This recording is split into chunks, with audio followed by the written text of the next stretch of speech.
저는 72살 최인숙입니다. 전국에 100개의 지점을 둔 인서마켓의 창립자이자 현 회장이죠. 하지만 제 삶이 처음부터 화려했던 건 아닙니다. 오히려 그 반대였다고 할 수 있어요. 어린 시절, 우리 가족은 시장통에서 생선 장사를 했습니다. 매일 아침 어머니와 함께 새벽 시장에 나가 생선을 고르고 다듬는 일이 제 일상이었죠. 손은 늘 비린내가 났고 교복에도 그 냄새가 배어 있었어요. 학교에 가면 아이들이 코를 막고 저를 피했던 기억이 아직도 선명합니다. 특히 박금자는 제게 가장 가혹했던 친구였어요. 부유한 집안에서 태어난 금자는 늘 화려한 옷과 액세서리로 치장하고 다녔죠. 비린내 나는 애라고 저를 부르며 다른 아이들까지 선동해 저를 따돌리곤 했습니다. 점심시간이면 제 도시락에는 보통 밥과 생선 한 토막뿐이었어요. 금자와 그 무리는 제 도시락을 보며 웃었고 때로는 일부러 발로 차서 엎어버리기도 했습니다. 그런 날이면 저는 화장실에 숨어 울었어요. 하지만 집에 돌아가면 더 큰 현실이 기다리고 있었기에 금세 눈물을 닦고 다시 일상으로 돌아갔죠. 우리 가족에게는 하루하루가 생존의 문제였으니까요. 학교를 마치면 바로 시장으로 달려가 어머니를 도왔습니다. 생선 비늘을 긁어내고 내장을 제거하고 손님들에게 웃으며 인사하는 법을 배웠어요. 어머니는 늘 말씀하셨죠. 인수가, 우리가 가난해도 우리만의 품격은 지켜야 한다. 네가 어떤 일을 하든 그 일에 자부심을 가져라. 그 말씀이 제게는 인생의 나침반이 되었습니다. 가난은 부끄러운 게 아니라 극복해야 할 조건일 뿐이라고 생각하게 됐어요. 고등학교를 졸업한 후에도 저는 시장에서 일했습니다. 밤에는 독학으로 공부했죠. 경영, 마케팅, 회계까지 모든 것을 스스로 배웠어요. 26에 작은 구멍가게를 열었습니다. 동네 분들이 필요한 물건을 구할 수 있는 작은 공간이었죠. 그것이 바로 인서마켓의 시작이었어요.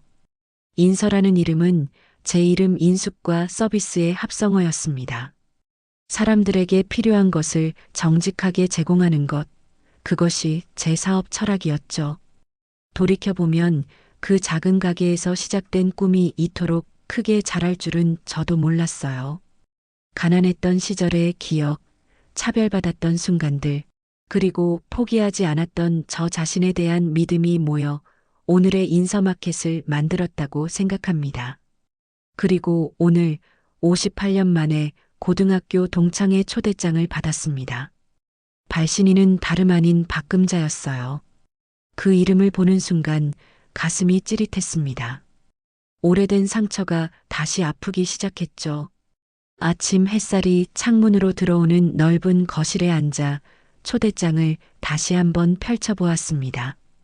금박으로 장식된 고급스러운 종이에는 강남의 특급 호텔 이름이 적혀 있었죠.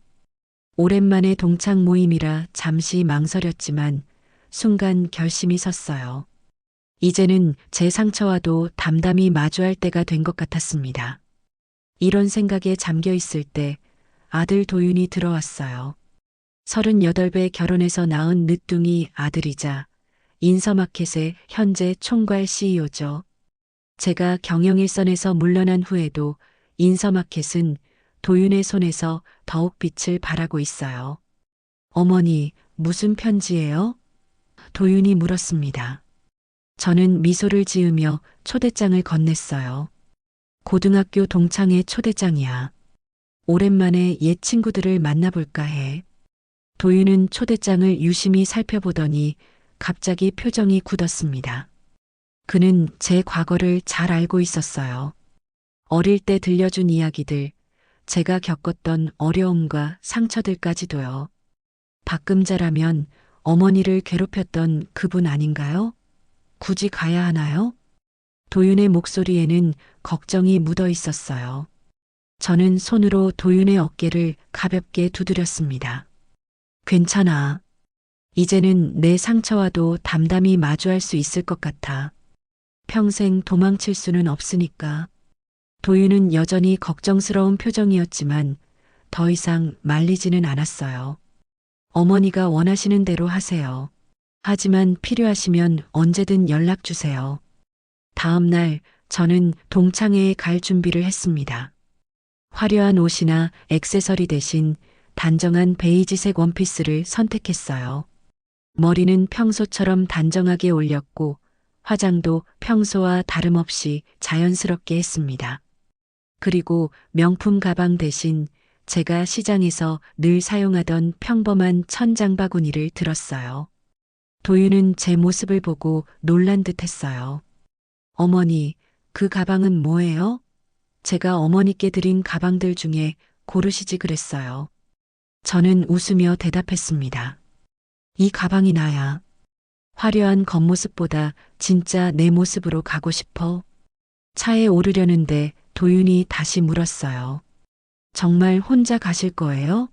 제가 모셔다 드릴게요. 저는 고개를 저었습니다. 괜찮아. 혼자 갈 수 있어. 너는 회사 일에 집중해. 나중에 필요하면 연락할게. 그렇게 저는 동창회가 열리는 강남의 특급 호텔로 향했어요.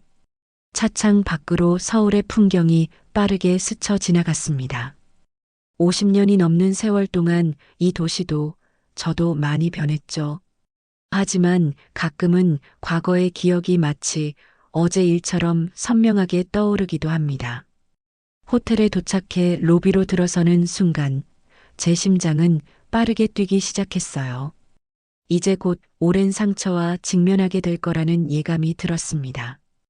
호텔 연회장으로 향하는 발걸음이 무거웠습니다. 화려한 샹들리에 아래 모인 사람들 사이로 들어서자 몇몇 동창생들이 저를 알아보고 인사했어요. 하지만 대부분은 제가 누군지 잘 기억하지 못하는 눈치였죠. 그도 그럴 것이 제가 고등학교를 졸업한 후 동창회에 참석한 적이 한 번도 없었으니까요. 연회장 한쪽에는 화려한 옷차림의 여성들이 모여 수다를 떨고 있었습니다. 그 중심에 박금자가 있었죠. 50년이 넘는 세월이 흘렀지만 그녀의 웃음소리는 예전과 다름없었어요.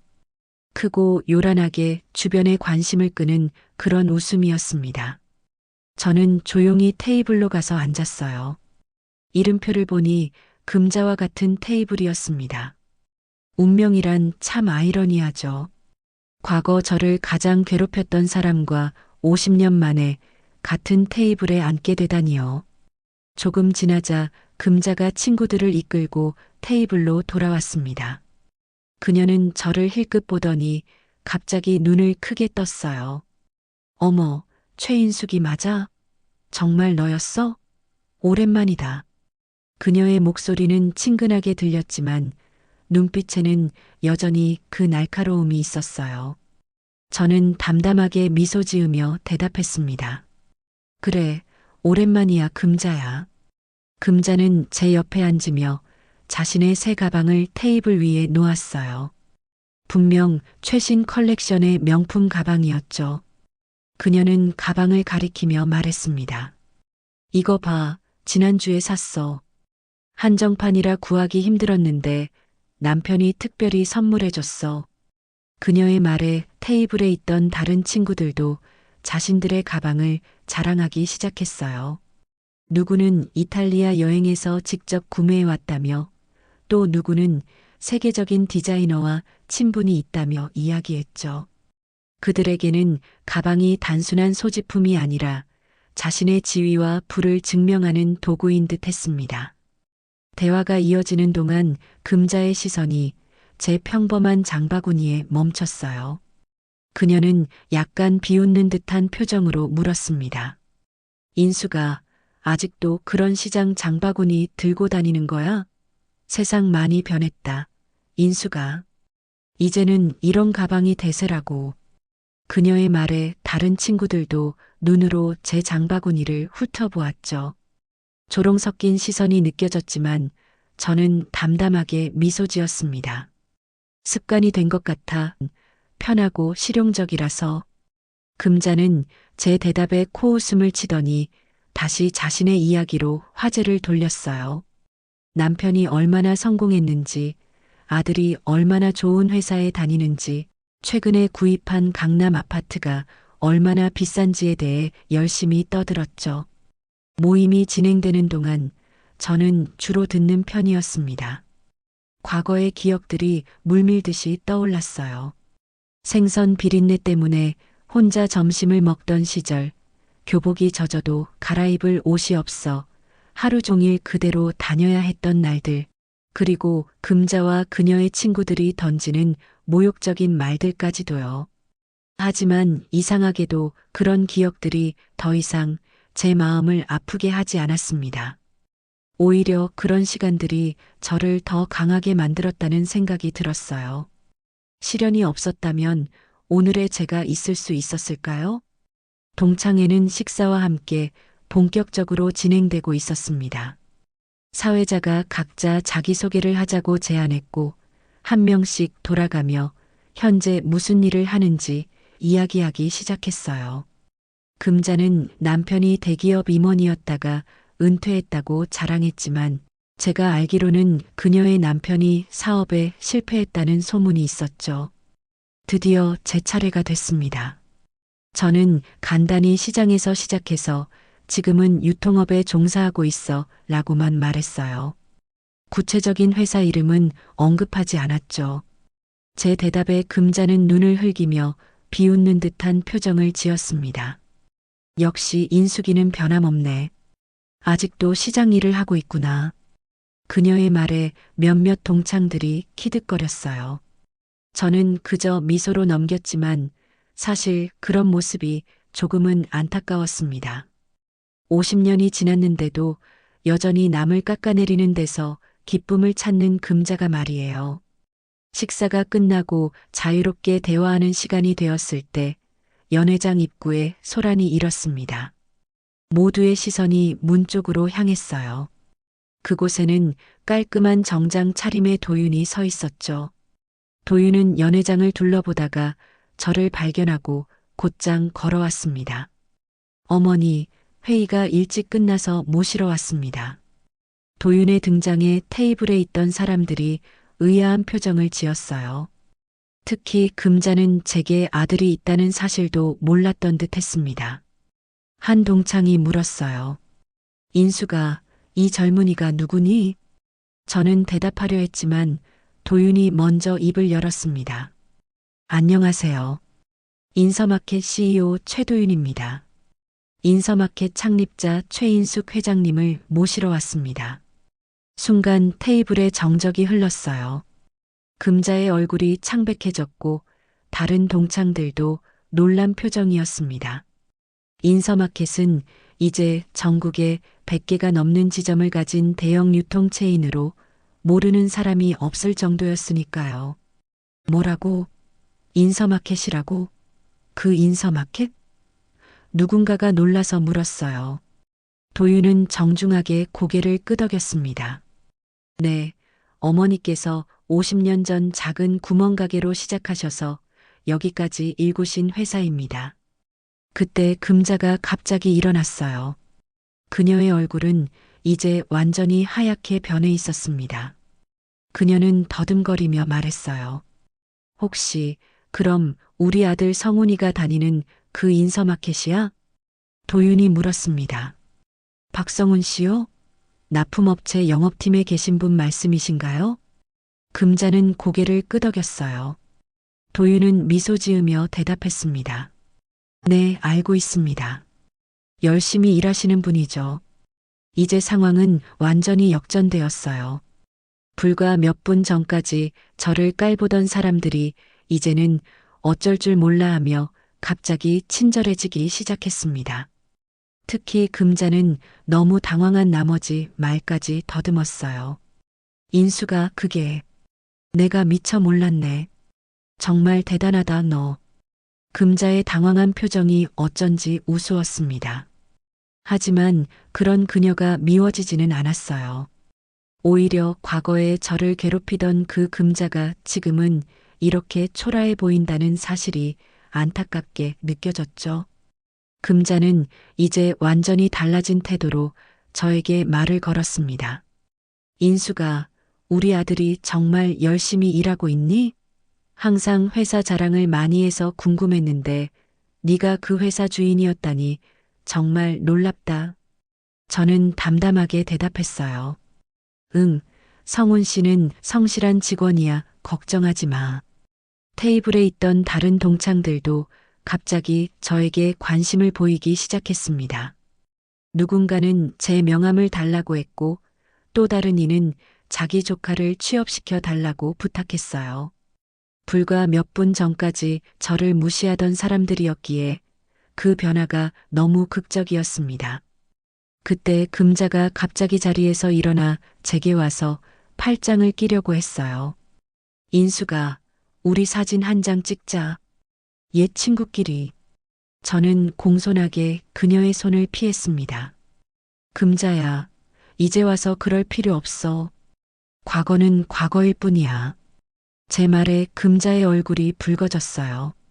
그녀는 잠시 머뭇거리다가 다시 자리로 돌아갔습니다. 분위기가 어색해졌죠.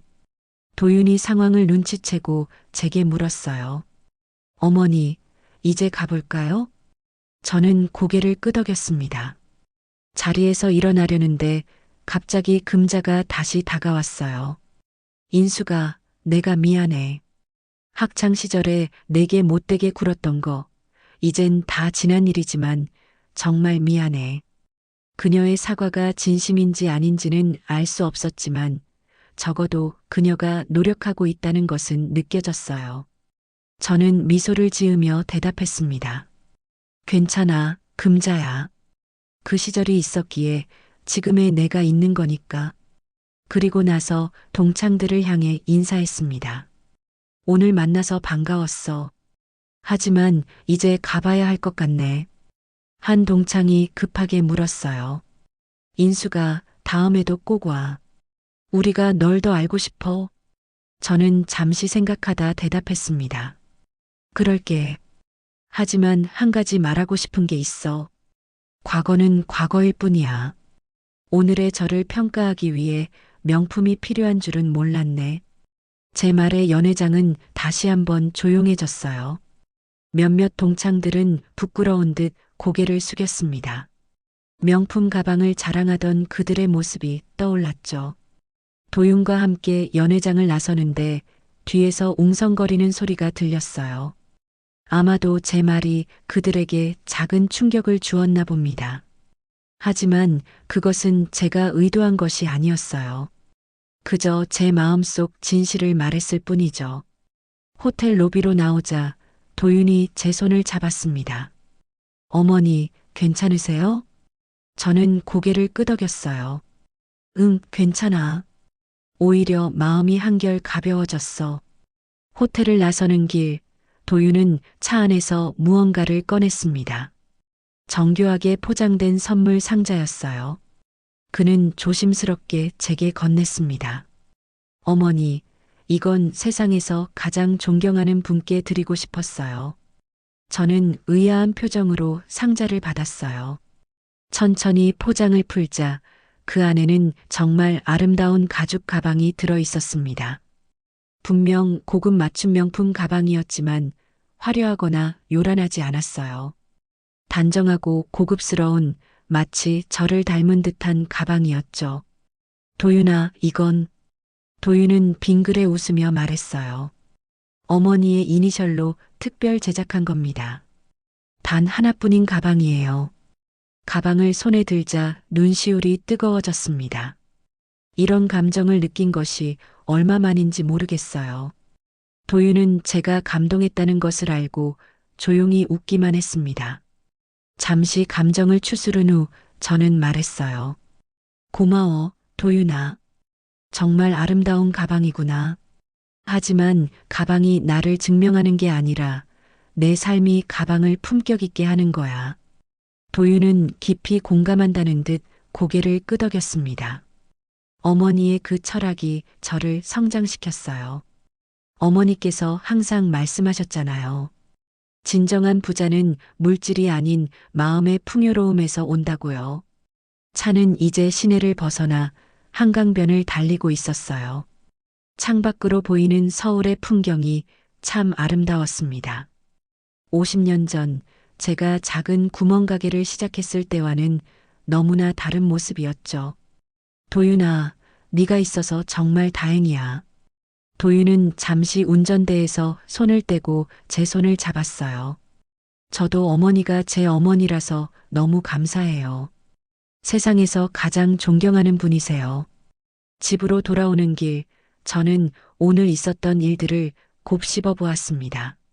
동창회에서 만난 옛 친구들, 특히 금자의 모습이 자꾸 떠올랐어요. 그녀의 화려한 겉모습 뒤에 숨겨진 불안과 초조함이 보였습니다. 남편의 사업 실패 후에도 여전히 과거의 영광을 붙잡으려는 그녀가 안타까웠어요. 집에 도착해 거실에 앉아 도윤과 차를 마시며 이야기를 나눴습니다. 도윤은 회사에서 있었던 일들, 새로운 프로젝트들에 대해 열정적으로 이야기했어요. 그의 눈빛에서 인서마켓에 대한 깊은 애정이 느껴졌습니다. 어머니, 사실 오늘 중요한 회의가 있었어요. 새로운 사회공헌 프로젝트를 기획 중인데 어머니의 조언이 필요해요. 저는 관심 있게 물었어요.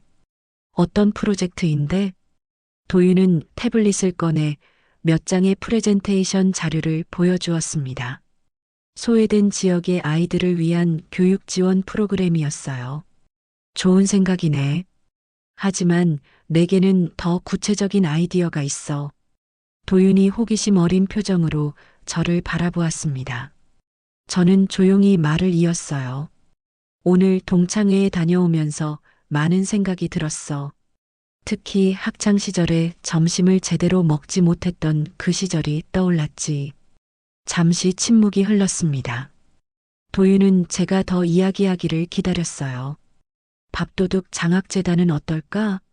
가난한 아이들에게 따뜻한 밥과 교육 기회를 함께 제공하는 거야.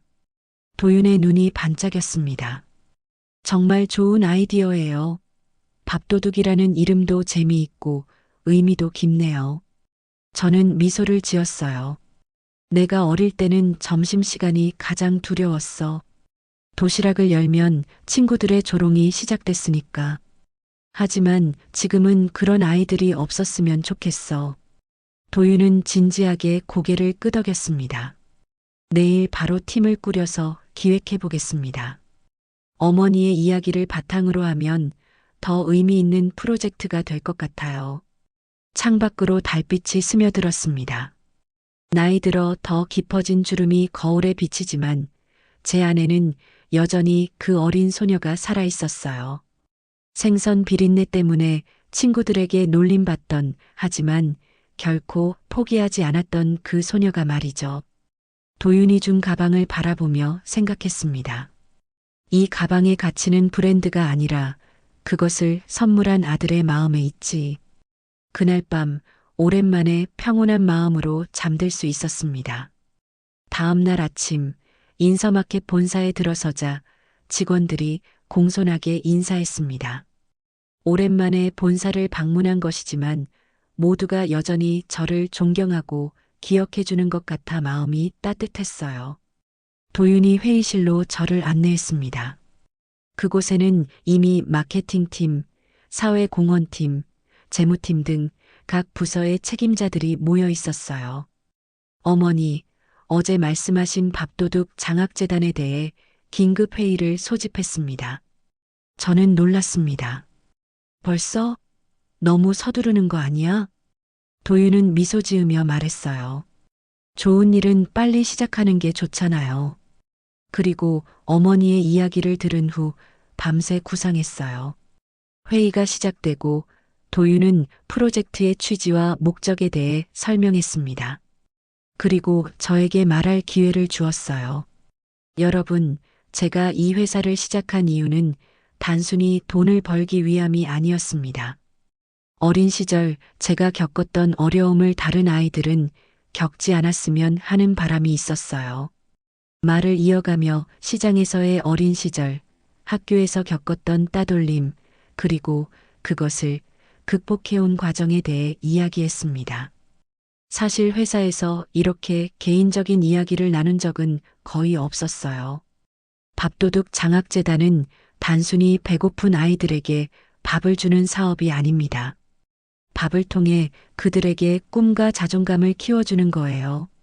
밥은 단순한 음식이 아니라 인생의 에너지니까요. 회의실 분위기가 진지해졌습니다. 직원들의 눈빛에서 공감과 열정이 느껴졌어요. 마케팅 팀장이 손을 들었습니다. 회장님, 정말 감동적인 이야기입니다. 저희도 이 프로젝트에 전적으로 동참하고 싶습니다. 특히 인서마켓의 친환경 농산물을 활용해 영양가 높은 도시락을 개발하는 것은 어떨까요? 재무팀장도 의견을 냈습니다. 초기 자금으로 연간 매출의 3%를 배정하는 것을 제안합니다. 그리고 향후 지속적인 운영을 위한 기금 마련 방안도 구상 중입니다. 이렇게 아이디어가 오가는 동안 저는 뿌듯한 마음으로 이들을 바라보았어요. 제가 시작한 작은 씨앗이 이렇게 큰 나무로 자라나 이제는 더 많은 열매를 맺게 될 거라는 생각에 가슴이 벅찼습니다. 회의가 끝나고 기자회견 준비가 시작되었어요. 도윤은 밥도둑 장학재단 설립 소식을 당일 오후에 발표하고 싶다고 했습니다. 그의 추진력과 열정이 놀라웠어요. 어머니, 이 기자회견에서 직접 말씀해 주셨으면 해요. 어머니의 진심이 전해져야 이 프로젝트의 진정한 가치가 빛날 것 같아요. 평소 언론 앞에 서는 것을 꺼려왔지만 이번만큼은 제 이야기를 나눌 필요가 있다고 생각했습니다. 도윤의 제안에 고개를 끄덕였어요. 알겠어. 하지만 너무 화려하게 하진 말자. 진심이 전해지는 단순하고 소박한 발표가 좋겠어. 도윤은 기쁜 표정으로 고개를 끄덕였습니다. 어머니다우신 선택이에요. 그렇게 오후 2시 인서마켓 본사 로비에서 기자회견이 열렸습니다. 예상보다 많은 언론사가 참석해 현장은 인산인해였어요. 도윤의 간단한 소개 후 제가 단상에 섰습니다.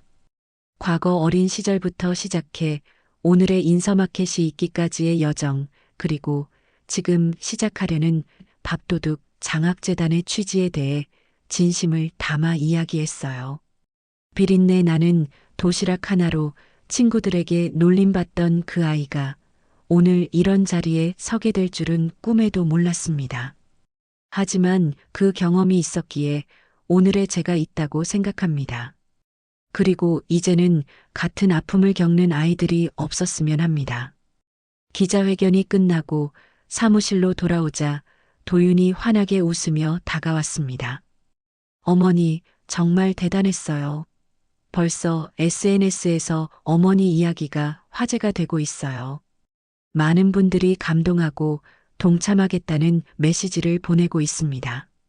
저는 미소 지으며 고개를 저었어요. 화제가 되는 건 중요하지 않아. 정말로 도움이 필요한 아이들에게 우리의 마음이 전해지는 것이 중요하지. 그때 제 휴대폰이 울렸습니다. 발신자를 보니 박금자였어요. 잠시 망설이다 전화를 받았습니다. 인수가 방금 뉴스에서 봤어. 내 이야기 정말 감동적이었어. 금자의 목소리가 평소와 달리 진심으로 들렸습니다. 그녀는 계속해서 말을 이었어요. 사실 어제 동창회 이후로 계속 생각했어. 학창 시절에 내가 얼마나 못된 짓을 했는지, 그리고 그럼에도 네가 어떻게 그렇게 성공하고 품이 있는 사람이 됐는지 정말 미안해. 인수가. 저는 잠시 침묵했다가 대답했어요. 금자야, 괜찮아. 그때의 일은 이미 지나간 일이야. 오히려 그런 시간들이 나를 강하게 만들었다고 생각해. 금자는 목소리를 낮추며 말했습니다. 사실 우리 성훈이가 내 회사에서 일하는 걸 알고 있었어. 그 아이가 항상 회장님 이야기를 하길래 처음엔 네가 그 회장님인 줄 몰랐지. 그런데 네가 그 자리에 있다는 걸 알게 되니 부끄러웠어. 그녀의 솔직한 고백에 제 마음도 조금 누그러졌습니다. 금자야, 우리 모두 인생에서 실수를 해. 하지만 중요한 건 그 실수를 인정하고 앞으로 나아가는 거야. 전화를 끊고 창밖을 바라봤습니다. 서울의 풍경이 석양에 물들어 아름다웠어요. 인생도 이렇게 시간이 지나면서 더 깊은 색을 띠게 되는 것 같았습니다. 도윤이 차를 가지고 와서 집으로 향했습니다. 집에 도착하자마자 도윤은 제게 물었어요.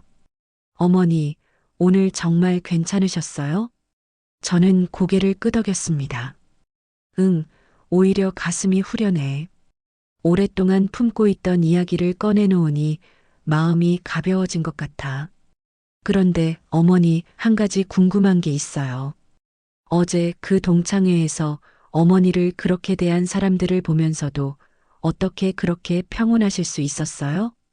저는 잠시 생각하다 대답했어요. 사람들이 나를 어떻게 볼지보다 내가 어떤 사람이 되고 싶은지가 더 중요하다고 생각했기 때문이야. 원망과 미움은 결국 나 자신을 소모시킬 뿐이거든. 도윤은 깊이 공감한다는 듯 고개를 끄덕였습니다. 어머니의 그 마음이 인서마켓을 여기까지 이끌어온 거겠죠. 저는 창밖의 별을 바라보며 말했어요. 도윤아, 진짜 부자는 마음에 풍요가 있는 사람이야. 돈이나 명성이 아니라 자신의 삶에 감사할 줄 알고 남에게 나눌 줄 아는 사람이 진정한 부자지. 그날 밤 베란다에서 서울의 야경을 바라보며 많은 생각이 들었습니다. 제 인생은 순탄치 않았지만 그 모든 순간이 오늘의 저를 만들었어요. 시장에서 생선 비늘을 긁어내던 그 소녀가 이제는 누군가에게 희망이 되는 이야기를 만들어가고 있다는 사실이 감격스러웠습니다. 내일이면 밥도둑 장학재단이 공식 출범합니다. 어쩌면 이것이 제 인생의 가장 의미 있는 일이 될지도 모르겠어요. 물론 인서마켓을 일구는 것도 대단한 일이었지만 누군가의 삶에 희망을 주는 일은 또 다른 차원의 부유함을 가져다 줄 것 같았습니다. 별이 빛나는 밤하늘을 보며 생각했어요. 모든 일에는 때가 있구나. 상처받을 때가 있고 그 상처를 치유할 때가 있고 이제는 그 경험을 나눌 때가 왔어요. 마음속 깊은 곳에서 평온함이 느껴졌습니다. 더 이상 과거의 상처에 묶여있지 않다는 해방감이었어요. 이제 저는 앞으로 나아갈 준비가 되었습니다. 새로운 꿈을 꾸고 더 많은 사람들과 나눌 수 있는 그런 꿈을 말이죠. 오랜만에 깊은 감사함을 느끼며 잠자리에 들었습니다. 내일은 또 다른 시작이 될 테니까요. 진정한 품격과 풍요로움을 나누는 여정이 이제 막 시작되었습니다. 다음 이야기에서 또 다른 감동으로 찾아뵙겠습니다. 오늘도 함께 해주셔서 감사합니다.